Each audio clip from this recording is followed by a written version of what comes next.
Your Google Pixel Fold stuck on the G-boot logo when unfolded. Critical problem fix now? This video offers the definitive security breach to revive your device. First, method 1, a quick force restart. If your Pixel Fold is frozen, press volume up, then volume down, then hold power for 30 seconds. This often forces a reboot, clearing minor software glitches. Release when the Google logo appears.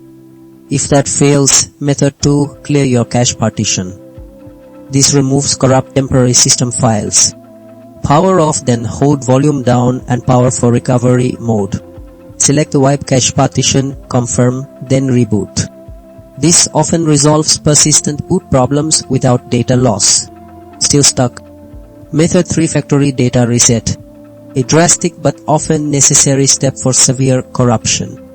In recovery mode, select Wipe Data Factory Reset. Warning: this erases all user data. If these fail, method 4, contact Google Pixel support. They diagnose hardware or offer advanced repairs. Don't let a frozen screen stop you. Get your Pixel Fold working again.